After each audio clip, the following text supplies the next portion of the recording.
Do you want to make your own podcast? Spotify has a platform that lets you make one super easily, then distribute it everywhere and even earn money all in one place for free. It's called Spotify for Podcasters. And this is the platform that I use because it makes it so simple to record and distribute your podcast all in one place using your cell phone. What you need to do is download the Spotify for Podcasters app or go to www.spotify.com/podcasters to get started. Hello, my name is Catherine Moore, social worker, mom, coffee lover, and founder of Social Workers Rise, where we inspire social workers to connect, expand their knowledge, and change more lives than they ever thought possible. I'm so excited you found my podcast. We will talk everything social work on every level from micro to macro.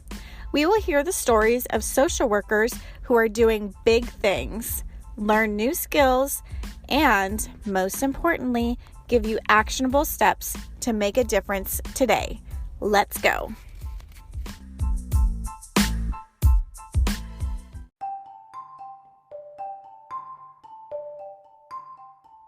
Before we hop into this episode, it's important to acknowledge that being a new grad and a new worker can be really hard sometimes. It's not in your head, it really can be hard.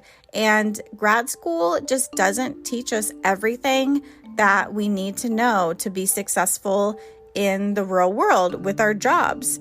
So, in order to bridge that gap, we created the Clinical Essentials for the Future Therapist.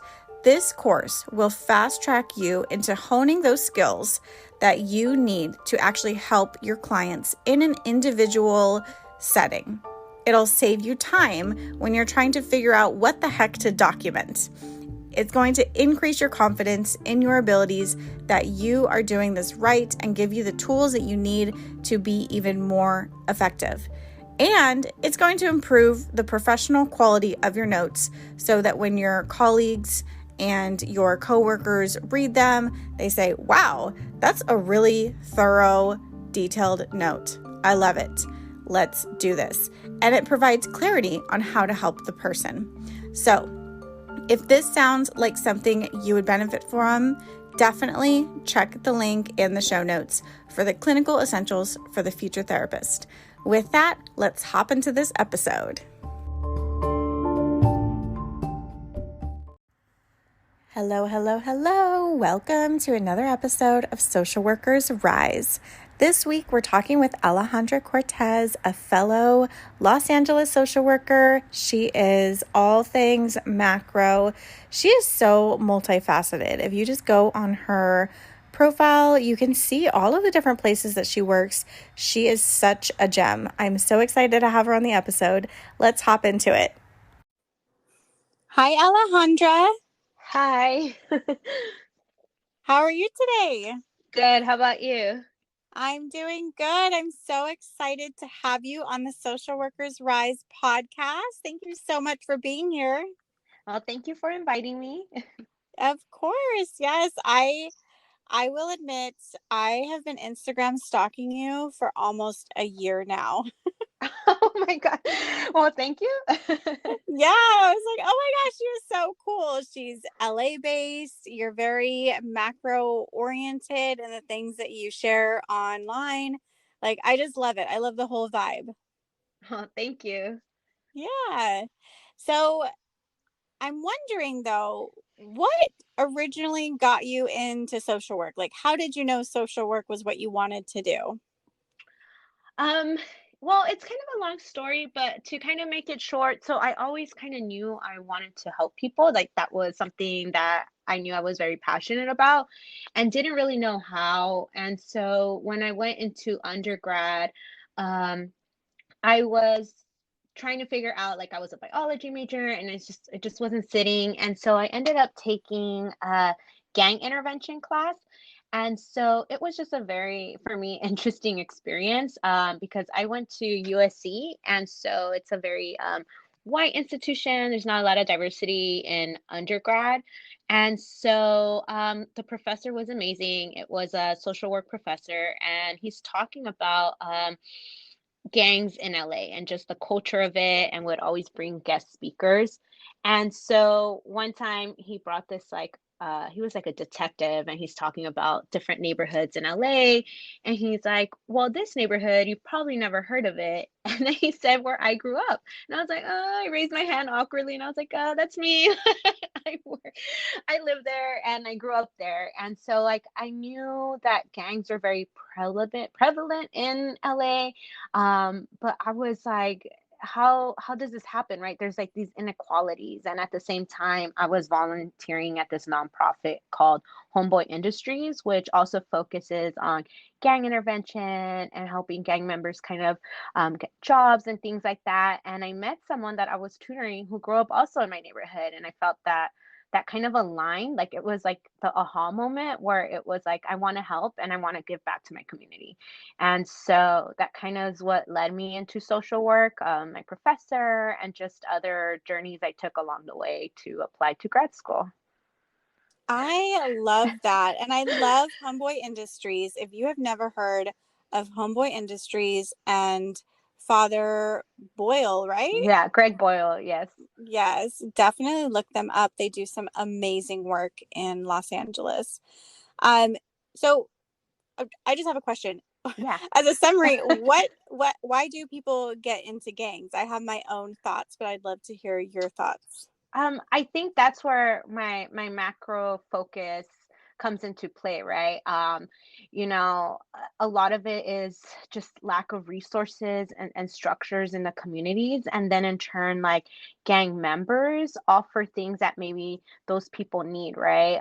Support, family. They feel like they're part of a family, and just because maybe they're coming from a family that is missing resources, like single parent or like substance use or intergenerational trauma, right? And so they end up being part of this gang because they offer resources or that support. And so if we're doing more of that community healing focus, that's what was attracted me to macro, because I knew that that's where the solution was.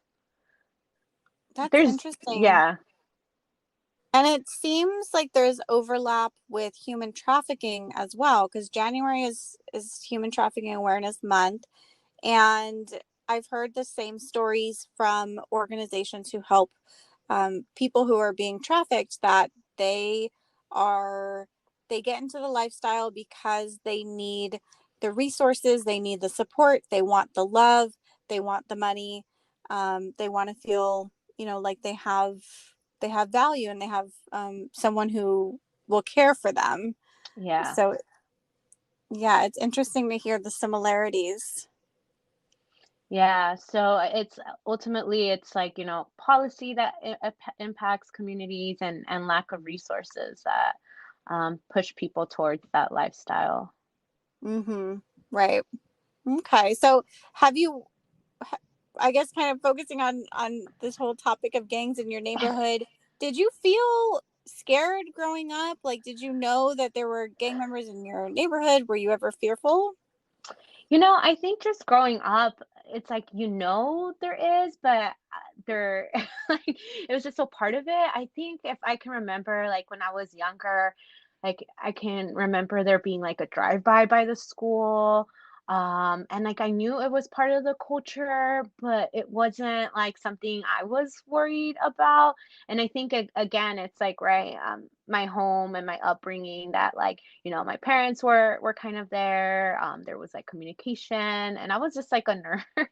So I was just like really into school. So, and that's what made me reflect, right? Of what is it that I had different that maybe others didn't. And so that way they can have those missing resources. And even to this day, like there's still that need, and I experience it, and it's conversations that I know we have as community partners that are involved, of just that ways to help youth, especially in like prevention, right? To prevent them from joining gangs, and then intervention, like once they're in the gang, like how can we support them?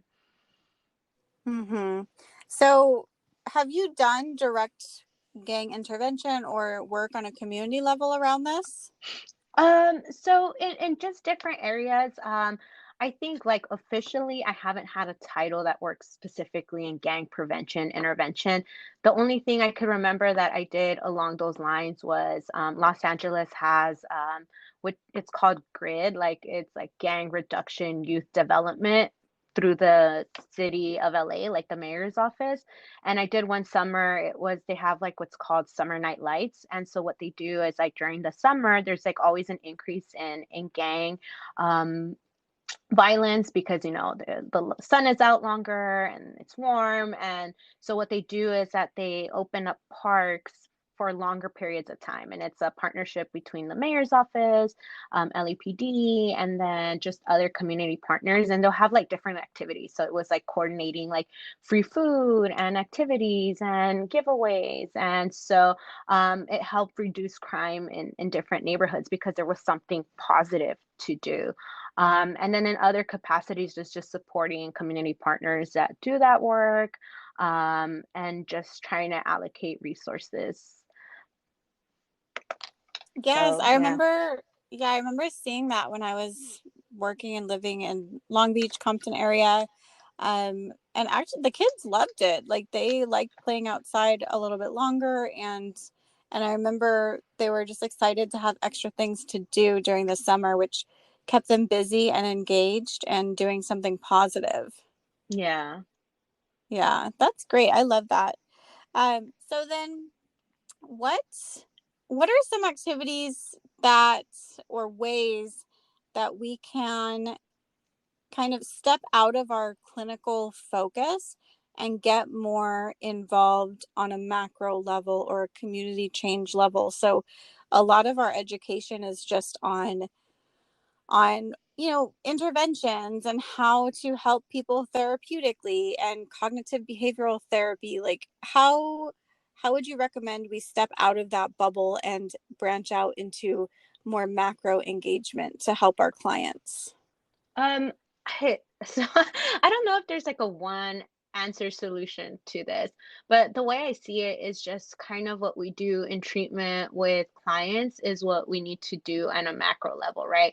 Like right now at my job, like I'm creating like this like program for youth. And so I go in as treatment, right? When you get a client, you do an assessment. And then I think about like discharge, right? What does this client need from me, or what do they need to learn so that we can finish therapy and thrive, right? I'm very of like teaching and empowering them. And so the same thing is on a macro level, right? If it's a problem, we do the assessment and try to figure out ways to then problem solve what is happening. And so it can be intimidating, I think, just because we think macro directly policy, right? Like that's like the pipeline that people think. And so that can be intimidating, but it can really just be even an organizational level, right?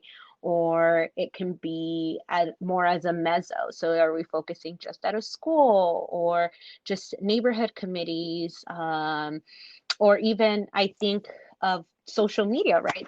That's kind of like a meso macro because of the outreach and engagement that people are having. So I think it's just changing the narrative of what is macro and encouraging people not to box themselves. And that's what I keep telling people, that once people are like, oh, I'm not macro, I'm very clinical, and then they just kind of block themselves with that mentality that they're not capable of doing macro work, but they have the skills to do Right, so.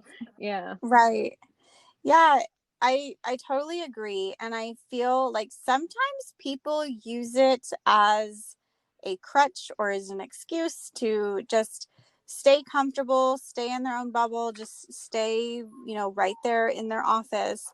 However, we have the information that leaders really need in order to make smart policy decisions or smart decisions about how they run their schools, anything like that, to where if we just, and correct me if I'm wrong, but it seems like if we can just introduce ourselves to the leaders in the community or the leaders in the school and say, hey, this is what I do and I'm here to help. If anything ever comes up, please call me, or just try to be engaged into what's going on, because the laws and the rules and the way that things are run in our community, they're going to directly affect our clients. Yeah. And And that and can be hard. Like I know I Mhm. recognize that when I was working in a school setting, like especially if you have a bigger caseload, it's hard, right? Because you have to do the one-to-one and you have to be there for your clients, and it can feel a lot, especially if there's a lot of need more in that meso macro. But then it is making that time to work with the school, because ultimately it will end up benefiting your clients, right? So, for example, I can think of a situation that I was at one school and there was a lot of issues with teachers using the wrong pronouns, right? And so I was getting a lot of clients that's triggering and also illegal. So it was talking to the school and providing that psychoeducation to teachers. So at least that solved that on a more macro level for other clients, that issue of teachers using the wrong pronouns on students. So it's taking sometimes a little bit of time to do that, or connect or identify champions said in the communities or schools to assist with that. Yeah, and that's so powerful. It seems like once you do that, once you go, kind of upstream, if you will, then it might take some work off your plate in that aspect, because now it's it's not necessarily a quick fix, but at least you've educated the teachers and the people who are kind of causing the problems, if you will, Yeah. um, to now those students who are no longer being triggered and no longer coming to you for help and support. But even that particular subject, that could be go even broader into society, culture, and norms, which we're not going to fix that with a quick training, but there are little ways that we can do it and help. And I think that's a really great example of going and offering training or talking with those teachers individually. Yeah. Yeah, I love that. So what are you doing right now as far as with your job? So I wear multiple hats. So right now, I'm a program administrator with Children's Hospital Los Angeles, and it's with their substance use prevention and treatment program. So Children's Hospital actually has a full like adolescent division. So we work with teens, and so I'm working a federal grant that is to kind of work with youth and help with substance use prevention, but utilizing like leadership skills to kind of then prevent substance use. So I love it because it's like a free range of kind of what I can do and visualize for this project. And so what we did was like we do a survey, and the youth are going to design a campaign, a prevention campaign in their school and community. But it's really right now focusing on program development and curriculum and working with youth. And so I always say I'm really blessed because I'm actually working in my direct community that I grew up in. So it's kind of full circle where I love what I'm doing. Like, this is what I went to school for, and then working directly and impacting youth in my community. So I'm really just creating a leadership pipeline, right? Training these youth to be able to talk to their school administration, to politicians, to other community partners. So I do a lot of like working, it's two schools, and then work a lot with the community partners in the area to kind of identify other needs and share resources. So in a nutshell, that's like my, you would say my 9 to 5. And then I also do the social changer. So, that's my social entrepreneurship where kind of what we were talking about, our skill sets. So that was something I was very passionate about, of highlighting how social workers have all these skills and these misconceptions, right? That we just snatch kids. So that's where I was like, no, we kind of need to redefine social work, like, and show others how we're capable of doing so much. And so it's been kind of highlighting that, coaching others, and just providing resources to kind of improves the journey along the way for other social workers so that they're able to thrive in whatever passions they want to do. So those are the two things I'm kind of working on right now. So it's very social worky, all the things. Yes, I love it. I love it. So, how do you see the climate changing maybe in your schools or with the teens, and then also in your own social entrepreneurship? How do you see the climate changing in 2021? Like, what's going to be different going forward? Um, Well, I don't know. So a Okay. lot of it is, yeah, I mean, it's so hard. I think last year I had just started my job when the pandemic hit. So it was a lot of transitioning virtual.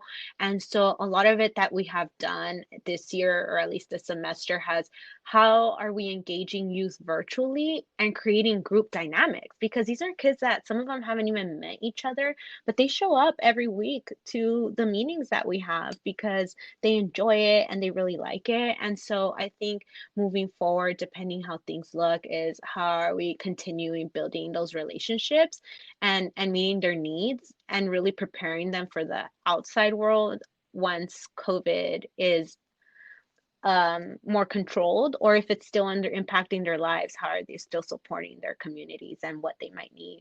So a lot of it is like kind of going with the flow and assessing a lot. And that's kind of, I have like interns that I supervise, and I think they've realized that too, that we're kind of playing it by ear as we go. So if it continues working, well, our group will be growing and they'll be able to kind of launch their campaign. But a lot of it is looking how it's working with schools virtually and being quick on our feet. And same with my business. It's just how I am a very people person and I love networking in person and things like that. So how are we still building community and supporting each other when there's a lot going on for everyone? Yes, definitely. Definitely everything virtual. And that is so amazing that the teens enjoy going to your groups. Is it a social support group that you're offering or No, what? so it's a leadership development. So we're literally they're catering to them. So if I'm thinking macro, I'm literally training them to be macro oriented. So like for example, a week ago, I sit a lot with them and assess and get feedback. So I did a SWOT analysis, so strength, weakness, opportunities and threats.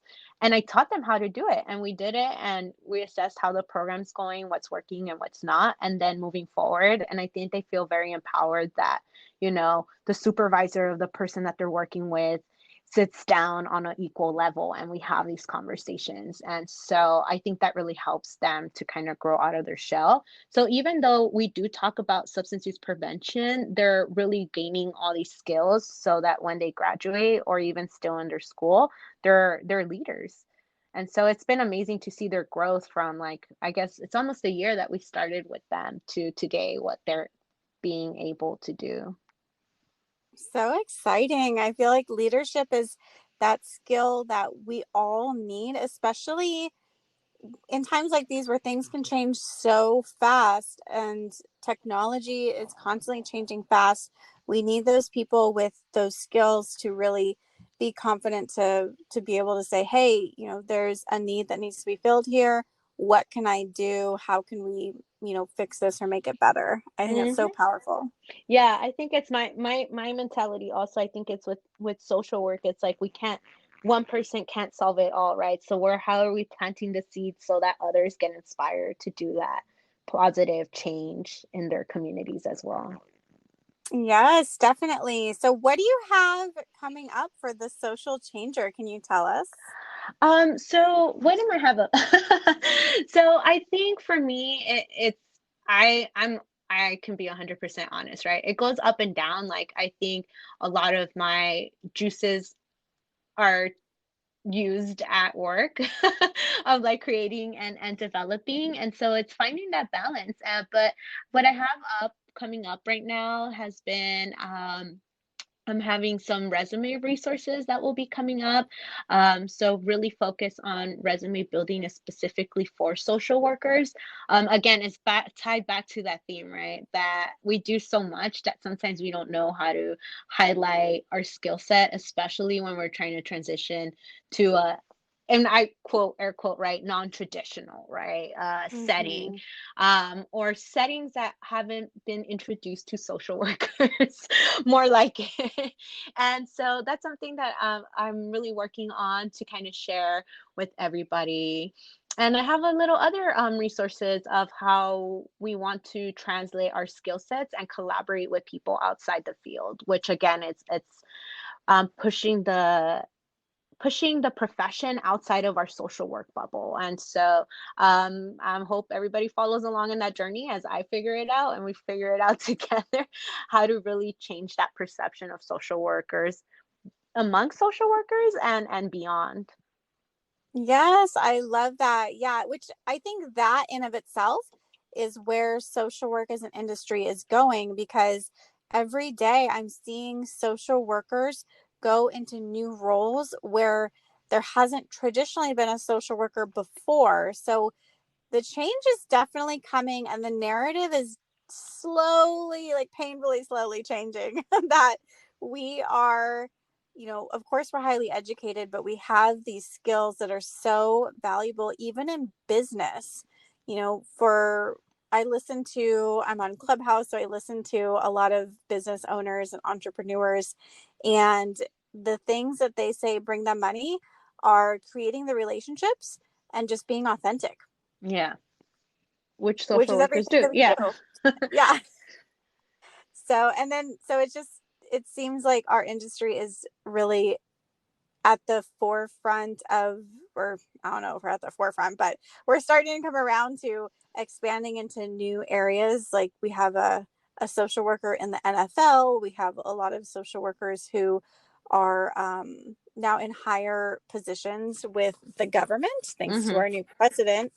Um, we do have a lot of work to do still with diversifying, but it seems like we're making progress. Yes, definitely.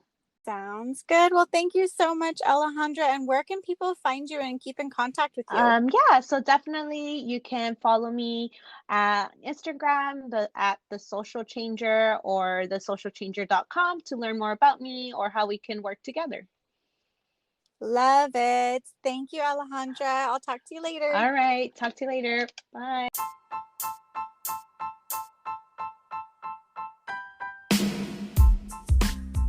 Thank you so much for listening to another episode of Social Workers Rise. If this episode helped you, please help me spread the word by leaving a review wherever you listen to your podcast, and share that you're listening. Tag me on social media. I love it. I will repost and reshare. I love it. Social currency is free, but it is so valuable. Also, I'd love to hear from you on Instagram. I really do respond. I really do love it when you give me your feedback. Lastly, this is not therapeutic advice or business advice or any other kind of personalized advice.